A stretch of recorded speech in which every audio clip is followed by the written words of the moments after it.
అధిష్టానం సరికొత్త వార్తల ప్రపంచం. అధిష్టానం వాక్ స్వతంత్ర ప్రజాబలం. వెల్కమ్ టు అధిష్టానం టీవీ. ముందుగా బులెటిన్ల హెడ్లైన్స్. జగన్మోహన్ రెడ్డిపై ఓ రేంజ్ లో ఫైర్ అయిన చంద్రబాబు. ప్రజల కష్టాల నుంచి పుట్టిన వైఎస్ఆర్సీపీ అని జగన్ అన్నారు.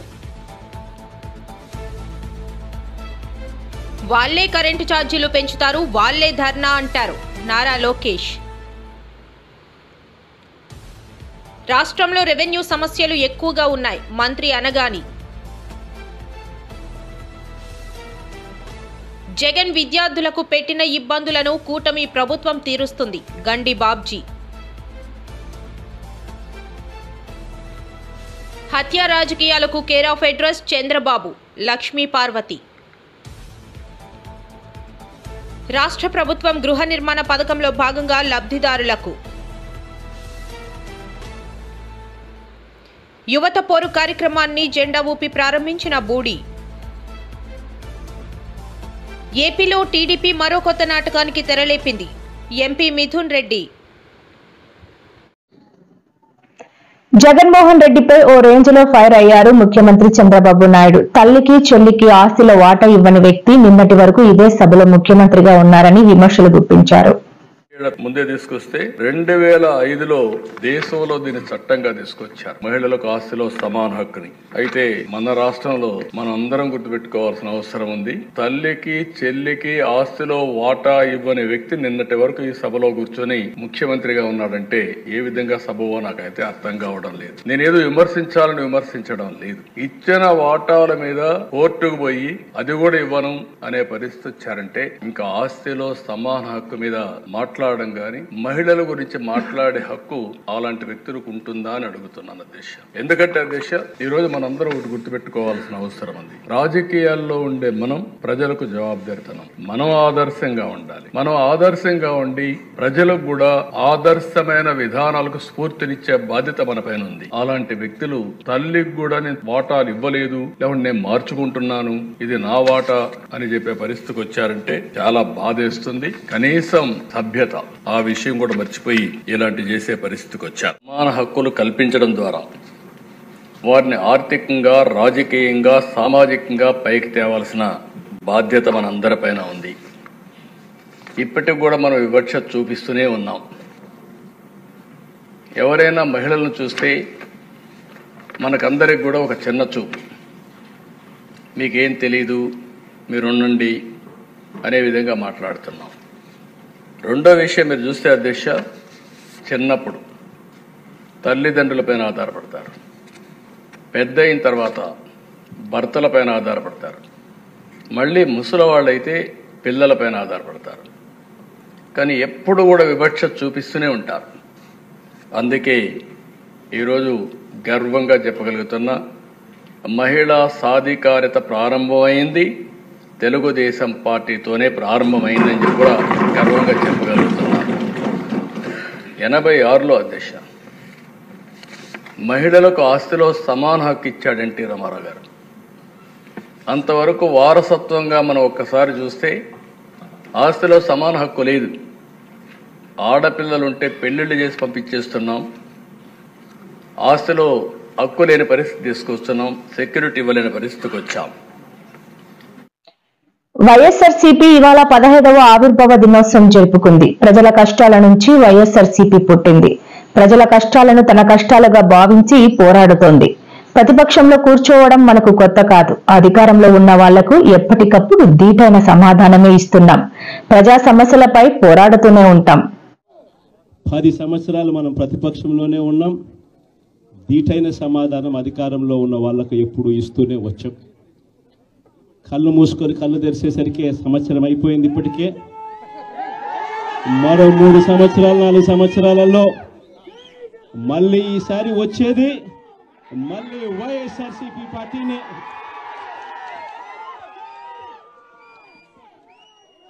ఈరోజు వైఎస్ఆర్సీపీకి సంబంధించిన ప్రతి కార్యకర్త కూడా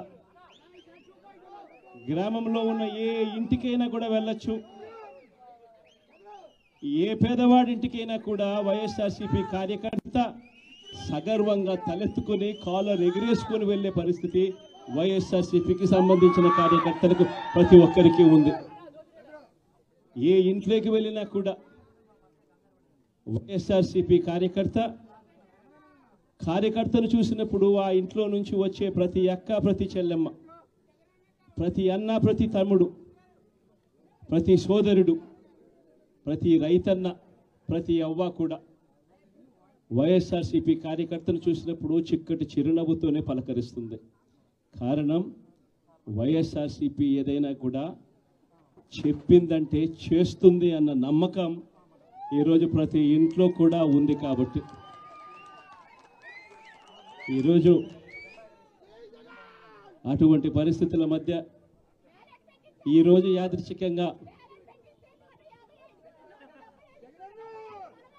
విద్యా దీవెన, వసతి దీవెనకు సంబంధించి, పిల్లలకు సంబంధించిన అన్యాయాలకు సంబంధించిన, జరుగుతూ ఉన్న అన్యాయాలకు సంబంధించిన విషయాల మీద ఈరోజు యాదృచ్ఛికంగా ప్రొటెస్ట్ కార్యక్రమం కూడా జరుగుతూ ఉంది. ఈ కూటమి ప్రభుత్వం వచ్చి దాదాపుగా 10 నెలలుగా వస్తూ ఉంది. ఈ 10 నెలల కాలంలో ఎన్నికల వేళ వాళ్ళు చెప్పిన సూపర్ 6లు, సూపర్ 7లు అన్నీ గాలికి ఎగిరిపోయాయి. వ్యవస్థలన్నీ కూడా, చదువులు కానీ, వైద్యం కానీ, గవర్నెన్స్ కానీ, వ్యవసాయం కానీ, ఏది చూసుకున్నా కూడా వ్యవస్థలన్నీ కూడా నిర్వీర్యమైపోయిన పరిస్థితులు కనిపిస్తూ ఉన్నాయి.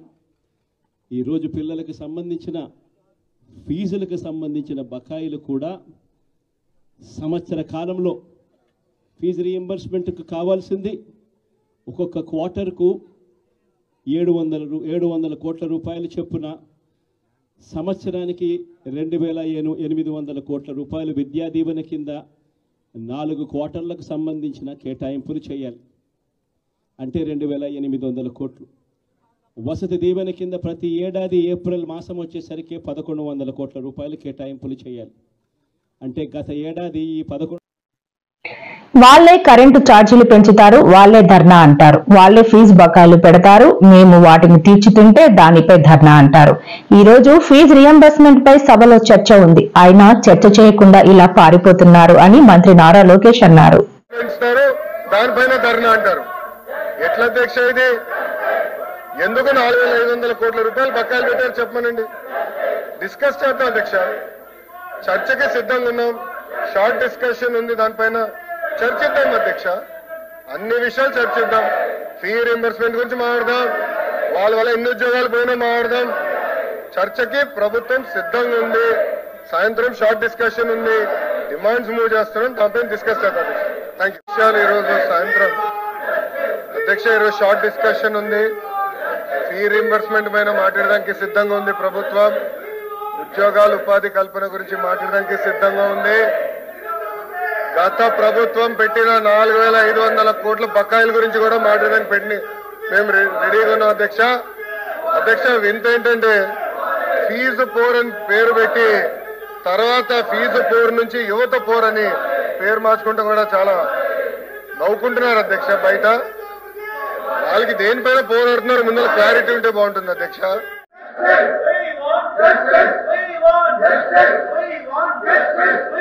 Question number 13678 minister for human resource.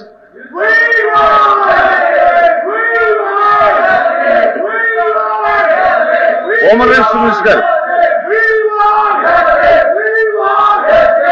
Please కూర్చోండి ప్లీజ్. అధ్యక్ష మాట్లాడండి.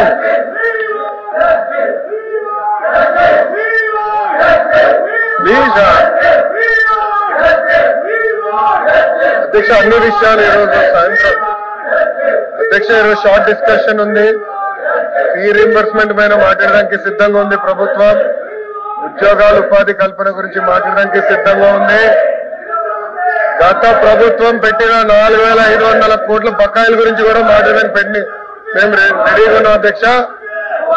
వింత ఏంటంటే ఫీజు పోర్ అని పేరు పెట్టి తర్వాత ఫీజు పోర్ నుంచి యువత పోర్ అని పేరు మార్చుకుంటూ కూడా చాలా నవ్వుకుంటున్నారు అధ్యక్ష. బయట వాళ్ళకి దేనిపైన పోరాడుతున్నారు ముందర క్లారిటీ ఉంటే బాగుంటుంది అధ్యక్ష. కూర్చోవాలి.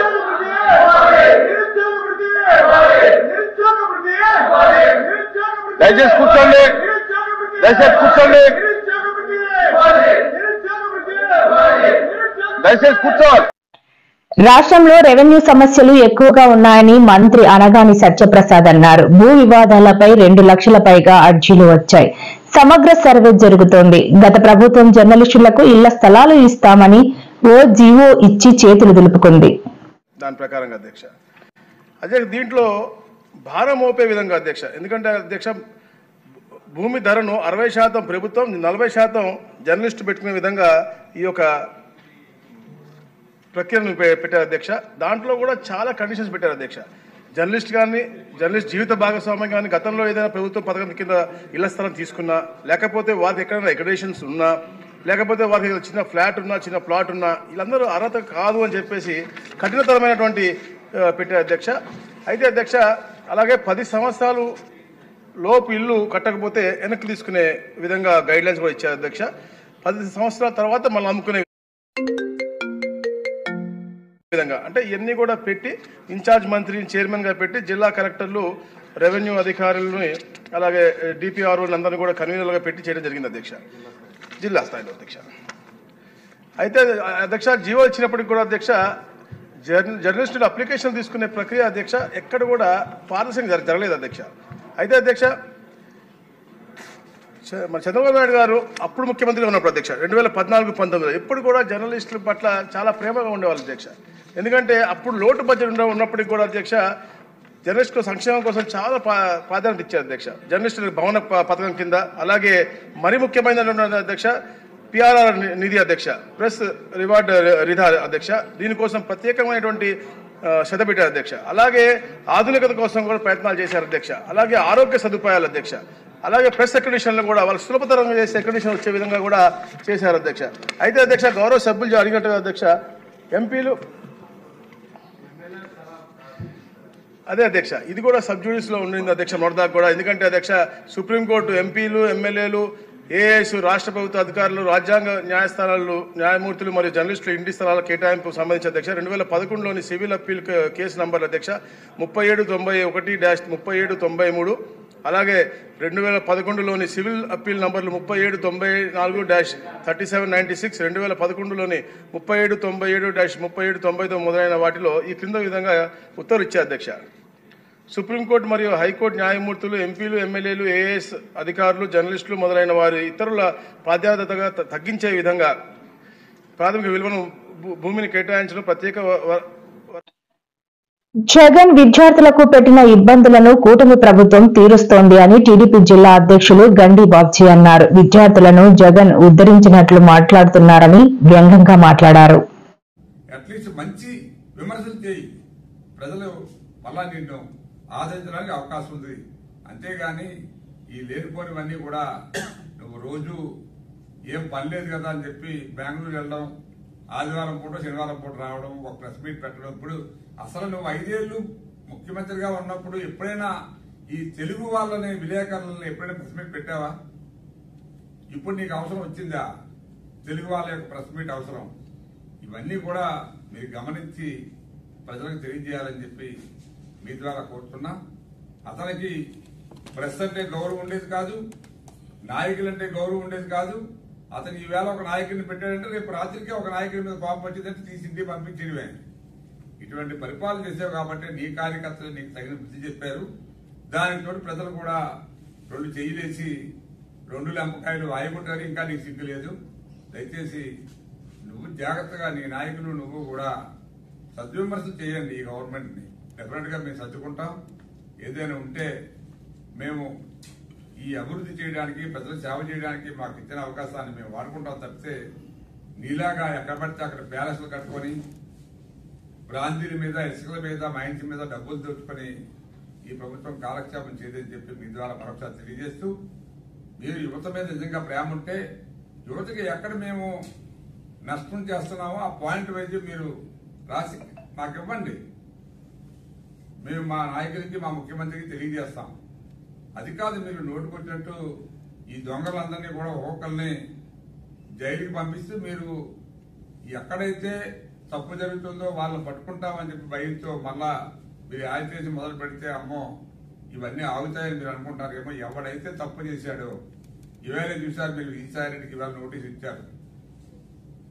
మరి ఆయనకి స్టార్ట్ అయింది, ఇంకా స్టార్ట్ చేయవలసిన వాళ్ళు ఇంకా చాలా మంది ఉన్నారు. మీరు త్వరలోనే వీళ్ళందరూ కూడా బొక్కలోకి పోవడం ఖాయమని చెప్పి మీకు తెలియజేస్తూ మీరు ప్రజలకి ఇవన్నీ కూడా తెలియజేయాలని చెప్పి మరొకసారి మిమ్మల్ని కోరుతా ఉన్నాను. Thank you. రాష్ట్ర ప్రభుత్వం గృహ నిర్మాణ పథకంలో భాగంగా లబ్ధిదారులకు అందజేయబోయే అదనపు ప్రోత్సాహకాలు ఇతర అంశాలను వివరించిన జిల్లా కలెక్టర్ ఎంఎన్ హరేంద్ర ప్రసాద్. కానీ లేకపోతే పెద్ద ధనవంతులు వాళ్ళు హత్యలు చేయించాలనుకుని డైరెక్ట్ వాళ్లే రంగంలో దిగరు. వాళ్ళు ప్రేరేపిత అంటే కొంతమందిని సుఫారీ ఏదో ఇచ్చి వాళ్ళని పంపించి హత్యలు చేయిస్తూ ఉంటారు. అదిగో అలాంటి బాపతే చంద్రబాబు నాయుడు కూడా డైరెక్ట్ ఉండడు రంగంలో. ఎందుకు మీకు 1995 సెప్టెంబర్ 1వ తేదీని నేను ముఖ్యమంత్రిగా ప్రమాణ స్వీకారం చేశాడు. ఆ చేసిన తరువాత ఆయన ఉన్నటువంటి టైంలో ఆ 4 ఏళ్ల కాలంలో రాష్ట్రంలో ఎన్ని హత్యలు జరిగినాయో ఒక్కసారి లిస్టు బయటికి తీస్తే తెలుస్తుంది. ముఖ్యంగా రాయలసీమలో ఒక వర్గం వాళ్ళ మీద విపరీతమైనటువంటి హత్యా రాజకీయాలను ప్రేరేపించింది ఎవరు? ఎందుకంటే కొన్ని సాక్ష్యాలు కూడా ఉంటాయి. మరి తర్వాత వచ్చినటువంటి ప్రభుత్వం వాళ్ళని అరెస్ట్ చేసి జైల్లో పెడితే తర్వాత ఈయన మళ్ళీ రాగానే వాళ్ళందరి మీద కేసులు ఎత్తేయించి వాళ్ళందరినీ కూడా నిర్దోషులుగా విడుదల చేయించిన సంఘటనే ఈయన హత్యా రాజకీయాలని ఎంతగా ప్రోత్సహిస్తారంటానికి చాలా సాక్ష్యాలు ఉన్నాయి. మనము వ్యక్తుల పేర్లు చెప్పేదానికంటే కూడా చంద్రబాబు అంటేనే హత్యా రాజకీయాలు కేర్ ఆఫ్ అనేటువంటి దీని మీద సినిమాలు కూడా వచ్చాయి. అందులో వాటిని గురించి ప్రత్యేకంగా చెప్పాల్సిన పని లేదు. ఇక నిన్న ఈయన కొడుకు అసెంబ్లీలో అదేవిధంగా ఇప్పుడట బూతులు లేవట అసెంబ్లీలో వాళ్ళు మాట్లాడుతూ ఉన్నారు. బూతులు లేవంటే అసలు ప్రతిపక్షం అక్కడ ఉంటేనేగా, ప్రతిపక్షం ఉంటే కదా మీరు ఎన్ని రకాలుగా మాట్లాడారో. నిజంగా చెప్పాలంటే ఈయన ఇవో ఎన్ని ఉన్నాయో చూడండి. ఈయన మాట్లాడిన బూతులు ఈయన కొడుకు ఇద్దరు కూడా ఆ భాష నేను మాట్లాడలేను పవన్ కళ్యాణ్. ఎందుకంటే నా భాష ఎప్పుడు కూడా ఖచ్చితంగా ఉంటుంది, అది సాంప్రదాయంగా ఉంటుంది. కనుక కొన్ని ఏం చెప్తాను.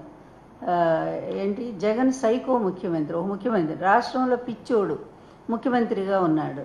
అతి చేస్తే తోకలు కత్తిరిస్తాయి ఈయన మాటలు, అది నాయి బ్రాహ్మణులు ఉద్ధరించి. అలాగే జగన్ ఎర్రిపప్ప.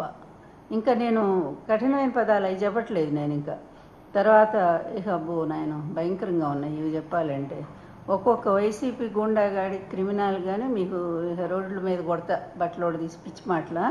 అరే ఏంట్రా అసెంబ్లీలో పాతేస్తా, ఇంకా ఆ పదాలు కూడా వాటల్లా నేను. అలాగే ఇక వాళ్ళ ఎమ్మెల్యేలు దళితుల్ని ఏ విధంగా తిట్టారో, పోలీసులను అచ్చెన్నాయుడు ఎలా తిట్టాడో, ఇక ఇంకా ఈయనైతే ఈ లోకేష్ అప్పటికి ఏమీ లేదు, కనీసం ఎమ్మెల్యేకి కూడా గెలవలేదు. ఇతను మాత్రం ముఖ్యమంత్రిని పట్టుకొని నానా మాటలు అంటాడు. వీళ్ళు మాట్లాడిన భాష అంతా మర్చిపోయారు. ఎందుకంటే అది తండ్రి కొడుకులు ఇద్దరికి కూడా మరి మతిమరుపు అనే జబ్బు ఒకటి ఉన్నట్టుంది. వాళ్ళు మాట్లాడిన బూతులు, వాళ్ళ ఎమ్మెల్యేలు తిట్టిన తిట్లు. అదేవిధంగా వైఎస్ ఫస్ట్ అసలు ఎవరు స్టార్ట్ చేశారు? మా టైం నుంచి కూడా ఎగనెస్ట్గానే అనకాపల్లిలో రాష్ట్ర వైఎస్ఆర్ కాంగ్రెస్ పార్టీ పిలుపు మేరకు యువత పోరు కార్యక్రమాన్ని అనకాపల్లి జిల్లా వైఎస్ఆర్ కాంగ్రెస్ పార్టీ అధ్యక్షులు బూడి ముత్యాల నాయుడు జెండా ఊపి ప్రారంభించారు. ఈ ర్యాలీలో అనకాపల్లి పార్లమెంటరీ జిల్లా సమన్వయకర్త కరణం ధర్మశ్రీ, రాష్ట్ర కార్యదర్శి బొడ్డేడ ప్రసాద్, మాజీ ఎంపీ బివి సత్యవతి, అనకాపల్లి జిల్లాలో నియోజకవర్గ సమన్వయకర్తలు మలసాల భరత్ కుమార్, యువి రమణమూర్తి, కంబాల జోగులు, పెట్ల ఉమాశంకర్ గణేష్, అన్నంరెడ్డి ఆదిప్రాజ్, రాష్ట్ర వైద్య విద్యా విభాగం కార్యదర్శి బొద్దేద లక్ష్మీ నరసింహారావు, వైఎస్ఆర్ కాంగ్రెస్ కార్పొరేటర్లు, జెడ్పీటీసీలు, ఎంపీపీలు, సర్పంచ్లు మరియు జిల్లా వైఎస్ఆర్ కాంగ్రెస్ పార్టీ కార్యకర్తలు భారీగా పాల్గొన్నారు. అనంతరం డిఆర్ఓ నాగేశ్వరరావుకు జిల్లా పార్టీ అధ్యక్షులు బూడి ముత్యాల నాయుడు, రాష్ట్ర కార్యదర్శి బొడ్డేడ ప్రసాద్, వైఎస్ఆర్ కాంగ్రెస్ పార్టీ నాయకులు కలిసి వినతి పత్రం అందజేశారు. అనంతరం బూడి ముత్యాల నాయుడు మాట్లాడుతూ కూటమి ప్రభుత్వం ప్రజాపాలనలో విఫలమైందని, సంక్షేమాన్ని తుంగలోకి తొక్కి అన్నయ్య రెడ్ బుక్ రాజ్యాంగాన్ని అమలుపరుస్తున్నారని అన్నారు. ఇటువంటి కక్ష సాధింపు చర్యలు ప్రజాస్వామ్యానికి విరుద్ధమని అన్నారు. వైఎస్ఆర్ కాంగ్రెస్ పార్టీ నాయకులపై కక్ష సాధింపు చర్యలకు పాల్పడకుండా అభివృద్ధిపై దృష్టి సారించాలని అన్నారు. జగన్మోహన్ రెడ్డి గారి ఆదేశానుసారం ఈరోజు రాష్ట్ర వ్యాప్తంగా జరుగుతున్నటువంటి యువత పోరు కార్యక్రమంలో భాగంగా ఈరోజు అనకాపల్లి జిల్లా యువత పోరు కార్యక్రమం ఈరోజు తలపెట్టడం జరిగింది.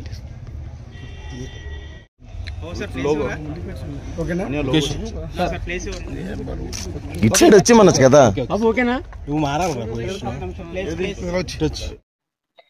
ఏపీలో టీడీపీ మరో కొత్త నాటకానికి తెరలేపిందని ఎంపీ మిథున్ రెడ్డి అన్నారు. తప్పుడు ఆరోపణలతో కక్ష సాధింపు చర్యలకు దిగుతున్నారని ఆరోపించారు. టీడీపీకి దమ్ముంటే ఆరోపణలు రుజువు చేయాలని సవాల్ విసిరారు. టీడీపీ సింపథైజర్స్ చంద్రబాబు నాయుడు మాకు బంధువు కూడా అవుతారు, మా పిల్లోడిని అన్యాయంగా అరెస్ట్ చేశారని చెప్పి మాట్లాడారు. మరి ఇన్వెస్టిగేషన్ అంతా కూడా చేసి అన్ని కూడా చేసి ఇప్పటి వరకు ఏం తేల్చారంటే ఏమీ లేదు. ఎందుకంటే అక్కడ భూములే లేదు, అఫిడవిట్లో ఉండేది కాకుండా ఏదున్నా భూమి చూపిమంటే చూపించే పరిస్థితి లేదు. ఇంకా కూడా ముఖ్యమైన విషయం ఏమంటే మామూలుగా కరుడు కట్టిన నేరస్తులు, కరుడు కట్టిన తీవ్రవాదులకు పాలిగ్రాఫ్ టెస్ట్ చేస్తారు, అంటే సత్యశోధన పరీక్ష చేస్తారు.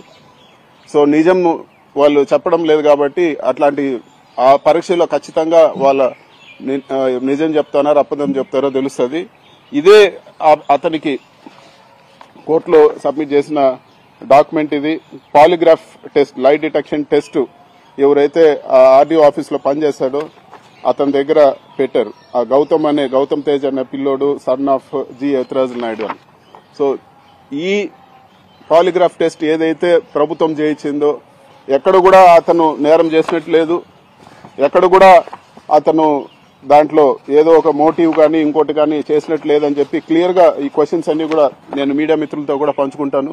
అదేవిధంగా ఈ ఇన్సిడెంట్ జరిగే ఒక గంట ముందే అతను ఇంటికి వెళ్ళిపోవడం సీసీ కెమెరాల్లో రికార్డ్ అయిందని కూడా అతని బెయిల్ ఇచ్చిన ఆర్డర్లో కూడా ఉంది.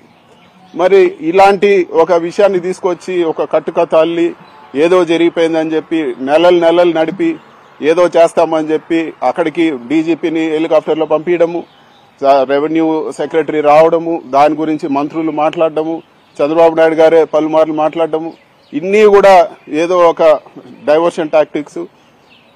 అడ్మినిస్ట్రేషన్ వదిలేసి వాళ్ళు ఈరోజు ప్రజలకు ఏదైతే జవాబుదారీగా ఉన్నారో సూపర్ 6 కానీ ఇంకోటి కానీ ఇవన్నీ కూడా వదిలేసి ఇవన్నీ కూడా డైవర్షన్ లో భాగమే అని చెప్పి కూడా చెప్తాను. ఆ రోజు మరి నేను ప్రెస్ మీట్ పెట్టి చెప్పాను,